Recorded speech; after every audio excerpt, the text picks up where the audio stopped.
காரியம். ஒரு நல்ல தெய்வம், பிரசனம் நிறைந்த ஒரு தெய்வ மனிதன், அவளை கர்த்தர் அழைத்து வல்லமையாக பயன்படுத்தி வருகிறார். அவருடைய தகப்பனாரும் நம்முடைய மத்தியிலே வந்திருப்பது சந்தோஷமான காரியம். நேற்று நம்மை ஆசீர்வதித்தார்கள். எனவே உங்கள் எல்லாருக்கும் நல்ல நீடித்த ஆயுளை கர்த்தர் கொடுக்க போகிறார். அதே போல் பாஸ்டர் ஸ்டான்லி ராகேஷ் அவள் வந்திருப்பது சந்தோஷம். பாஸ்டர் ஜோசப் நம்முடைய மத்தியில் இருப்பது சந்தோஷம். எனவே எல்லா ஊழியர்களும் நல்ல கரங்களை தட்டி நாம் வரவேற்போம். கர்த்தர் அவளை ஆசீர்வதிப்பாராக. எனவே இந்த நேரத்திலும் கூட மீதியான நேரத்தை டாக்டர் ஜட்சன் ஆபிரகாம் அவர் கையில் நான் கொடுக்க நான் விரும்புகிறேன்.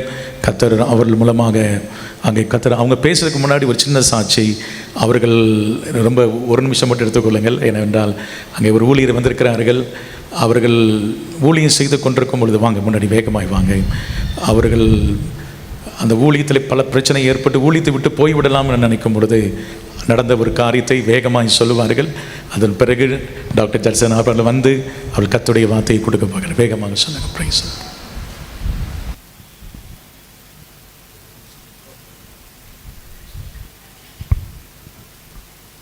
பிரைஸ் எல்லாம். இயேசு உயிரோடு இருக்கிறார். இயேசு உயிரோடு இருக்கிறதுனால நான் உயிரோடு இருக்கிறேன். அவருடைய வல்லமை என் கூட இருக்கிறதுனால நான் உயிரோடு இருக்கிறேன். ஒரு இந்து குடும்பத்தில் பிறந்து ஒரு பூசாரி குடும்பத்தில் வளர்ந்து சாப்பாட்டுக்காக ரவுடிசமெல்லாம் செஞ்சு எத்தனையோ இடத்துல கஷ்டப்பட்டு வந்து ஆண்டவர் ஊழியத்துக்கு அழைச்சார். ஊழியத்துக்கு அழைச்சி ஊழியத்தை செய்ய முடியாமல் பல இடத்துல ஓடிக்கிட்டே இருப்பேன். கிட்டத்தட்ட 550 கம்பெனிக்கு மேலே வேலை செஞ்சுருக்கேன். எந்த இடத்துலையும் வேலை செய்ய முடியல, வேலை கிடைக்கல, வேலை கிடைச்சாலும் பிரச்சனை. அப்படி இருக்கும்போது ஆண்டவர் சொன்னார், என்னுடைய சமூகத்தில் உன் முழங்கெல்லாம் முடக்கு, நான் உன்னை உயர்த்துறேன்னு சொன்னார். அந்த வார்த்தைக்கு கீழ்ப்படிஞ்சு அவருக்கு கீழ்ப்படிஞ்சு அவருடைய வழியிலே அவரு கூட நடக்க ஆரம்பித்தேன். எத்தனையோ போராட்டங்கள். இயேசு கிறிஸ்து ஒரு மனுஷனை நேசிக்க ஆரம்பித்துட்டார்னா அவனுக்கு சமாதானம் இருக்கவே இருக்காது. போட்டு வறுத்து எடுத்துட்டார்.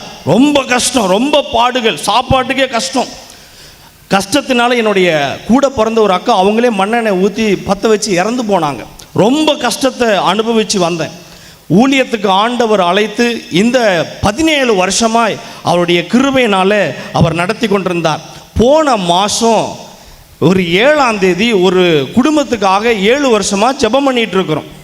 அந்த குடும்பத்தில் ஒரு பொண்ணு ஃபாரினில் இறந்துட்டாங்க. இறந்து 3 மணி நேரம் ஆயிடுச்சு. அவங்க அம்மா ஃபோன் பண்ணி, எப்பா எப்படியாவது என் பிள்ளையை காப்பாற்றுங்க. நான் சொன்னேன், நான் காப்பாற்ற முடியாது, உங்களுக்காக உயிர் தெழுந்த இயேசு கிறிஸ்து அந்த பிள்ளையை காப்பாற்றுவார்னு நான் சொன்னேன்.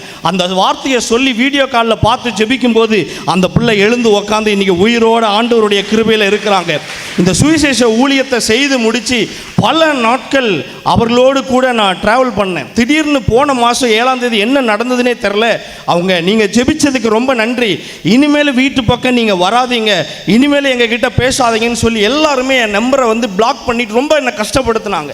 அப்போ நான் நினச்சேன், அற்புதம் நடந்தது எதற்காக, அதிசயம் நடந்தது எதற்காக, இப்படி பின்மாற்றத்தில் போயிட்டாங்களேன்னு ரொம்ப பாரப்பட்டேன். அந்த பாரப்பட்டு, வேணாண்டவரே ஊழியம் வேண்டாம், இனிமேல் எனக்கு எதுவும் வேணாம், என்கிட்ட பாஸ்போர்ட் இருக்குது, நான் எங்கேயாவது போய் குப்பை இல்லையாவது நான் பொழைச்சிக்கிறேன், எனக்கு ஊழியம் வேணான்னு சொல்லிட்டு மனசு ஒட்டஞ்சி உட்காந்து அழுதுட்டு இருக்கும்போது இந்த ஃபோனு லாக்கில் இருக்குது. இந்த ஃபோன் ஆனில் கிடையாது, இந்த ஃபோன் லாக்கில் இருக்குது. இந்த ஃபோன் லாக்கில் இருக்கும்போது உட்காந்து நெஞ்சு வலிக்க அழுது புலம்பிட்டு இருக்கிறேன். கண்ணெல்லாம் கண்ணீர், உடம்பெல்லாம் நடுங்குது. ரொம்ப அழுதுட்டு இருக்கும்போது திடீர்னு அது என்னைக்கு பேசின வீடியோலாம் எனக்கு தெரியாது. ஐயா ஒரு வார்த்தை சொன்னார் 3 தடவை, சங்கர் சங்கர் சங்கர், நீ கர்த்தருடைய ஊழியக்காரன், நீ எங்கேயோ ஓடுறதுக்கு பார்த்துட்டு இருக்கிற, கர்த்தர் உன்னை பயன்படுத்த பார்த்துட்டு இருக்கிறார்னு ஒரு வார்த்தை சொன்னார். அடுத்த செகண்டு என் இருதயத்தை யாரோ பிடிச்சி உள்ள இருக்கிற பிரச்சனையை பிச்சு வெளியே போட்டுட்டு எனக்கு ஒரு தைரியத்தை கொடுக்குற மாதிரி இருந்தது. போன மாதம் 7ஆம் தேதியிலிருந்து இப்போ வரைக்கும் புது புது வாசல்களை கர்த்தர் திறந்து கொண்டிருக்கிறார்.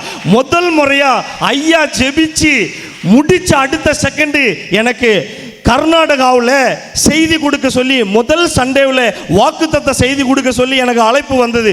பாருங்க, பெரிய பிரச்சனை, பெரிய போராட்டம், தப்பிக்க முடியாத ஒரு சூழ்நிலை, ரொம்ப பாரப்பட்டு இருக்கும்போது என்னைக்கோ பேசின ஒரு வார்த்தை யூடியூப் வாயிலாக என்னை தேத்தினது. அதே வார்த்தை, அதே சத்தியம் உங்களையும் தேற்றும் என்று விசுவாசிக்கிறேன். கர்த்தர் இந்த சாட்சியை ஆசீர்வதிப்பாராக. ஆமென். God bless you. நல்ல கரங்களை தட்டி கர்த்தரை மகிமைப்படுத்துவோம். அவங்க டாக்டர் ஜட்சன் ஆபிரகாம் அவர்கள் ஆந்திராவில் செய்தி கொடுக்கும் பொழுது இங்கே கர்த்தர் அந்த சங்கர் என்ற பெயரை அழைத்து அவரை ஒரு விடுத்திருக்கிறார். இன்றைக்கும் மாலையில் அநேகரை அழைத்து கொண்டு வாருங்க. அநேகரோடு கர்த்தர் பேச போகிறார். ஆண்டவர் அற்புதமான காரியங்களை செய்யும். நம்ம கரங்களை தட்டி டாக்டர் ஜட்சன் அவர்கள் வரவேற்போம். பேசலாம்.